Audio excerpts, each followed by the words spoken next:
Randonnée Paris, les Champs-Élysées donc, un véritable symbole pour le Tour de France. Tous les cyclistes rêvent de monter sur le podium sur la plus belle avenue du monde pour clore ce Tour de France. Et on va en parler d'ailleurs avec un ouvrage qui est à votre disposition. Oui, on accueille Julien Holtz, co-auteur des 100 histoires de légendes du vélo et des 100 histoires de légendes du Tour de France aux éditions Grund. Bonjour.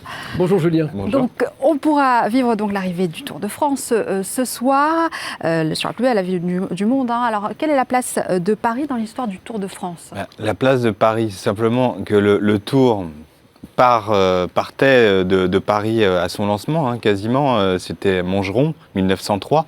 Mais depuis le début, Paris est la ville d'arrivée du Tour de France.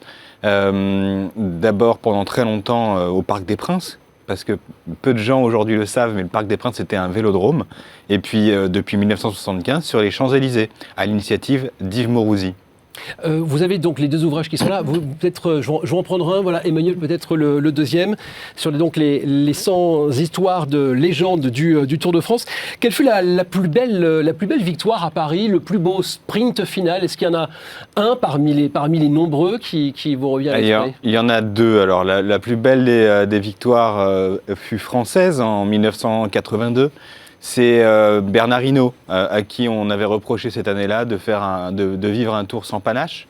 Et lui s'est un peu rebiffé en disant je vais prouver à tout le monde que j'ai du panache. Et cette année-là, il a battu tous les sprinteurs sur leur terrain de jeu, puisque l'avenue des Champs-Élysées est quand même dédiée aux sprinteurs. C'est quand même une étape relativement plate.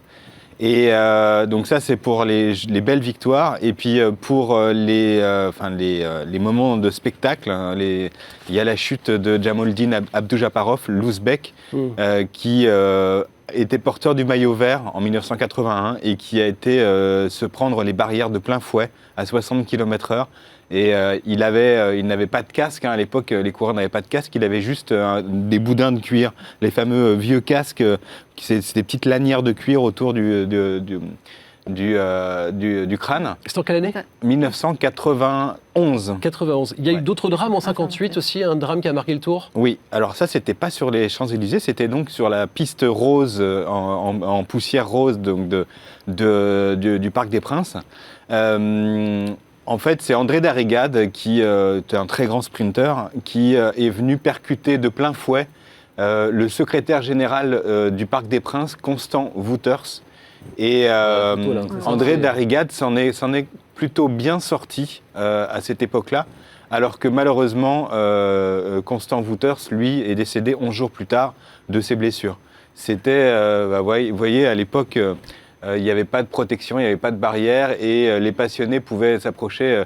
On le voit sur la piste là, qu'en fait au centre il y avait de la terre, il y avait du gazon et donc là, il est venu percuter vraiment de plein fouet à 60 km/h. Un coup de boule à cette vitesse-là, c'est compliqué de s'en remettre. Pardonne pas, oui. Alors le Tour de France, il a évolué aussi, puisque en 2013, Christian Prudhomme, le directeur du Tour, décide de changer l'horaire d'arrivée. Pourquoi ?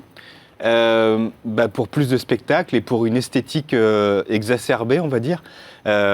Prudhomme, qui est un homme d'image, c'était un journaliste, Europe 1, La 5 et puis France Télévisions.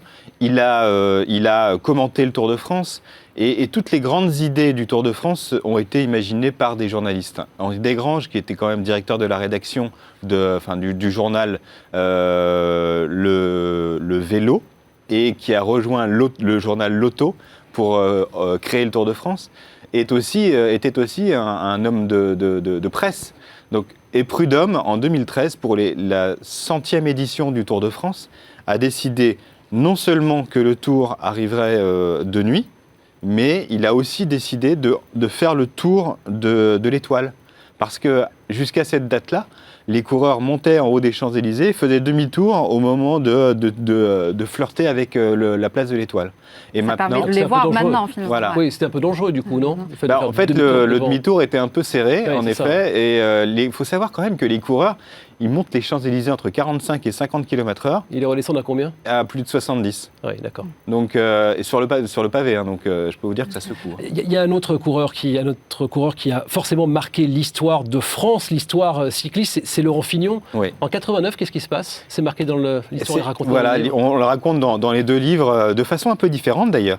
Dans notre premier livre, qui est un best-seller sur le Tour de France, on l'a vendu à plus de 30 000 exemplaires. On raconte donc l'histoire à travers le vécu de Laurent Fignon, qui perd ce Tour de France 89 pour 8 secondes. Il était porteur du maillot jaune et il avait depuis 2 étapes une induration à la selle, donc une blessure qui l'empêchait de s'asseoir convenablement sur la selle. Et donc sur ce contre-la-montre Versailles-Paris, il a perdu plus de 40 secondes. Même 50 secondes, et du coup, Greg LeMond lui est passé devant pour 8 secondes, remporte le Tour de France. Et dans ce deuxième livre qu'on vient de sortir cette année, Les 100 histoires de légendes du vélo, on le raconte un peu différemment, et on le raconte sous l'angle de la technologie. On explique pourquoi LeMond a eu un tel avantage en contre-la-montre. C'est parce qu'en fait, il a apporté dans le peloton cycliste le guidon de triathlète. Et en fait, en mettant les mains en avant du guidon, les coudes posés sur le guidon et en se profilant, il avait une meilleure pénétration dans l'air. Et du coup, en fait, il pouvait l'énergie qu'il fournissait, c'était beaucoup plus pour avancer que pour se battre contre le vent. On va rappeler que donc il y a 2 ouvrages qui sont disponibles. Les 100 histoires de légende du Tour de France, les 100 histoires, c'est ça, et celle du vélo. Voilà, les 2 livres sont ici. Coécrit avec votre papa. Hein. Exactement. Coécrit avec Gérard votre Holtz. Qui est papa. aussi un homme de télévision. Exactement, Gérard Holtz. Faut-il encore le préciser? Mais en tout cas, c'est marqué sur la couverture. Merci beaucoup, Julien Holtz, d'être venu nous voir dans Paris Week-end. Il ne reste plus donc à prendre votre vélo. Hein. Ouais. Dans un instant, on vous emmène donc à Rambouillet sur la ligne de départ de cette dernière étape du Tour de France. Coup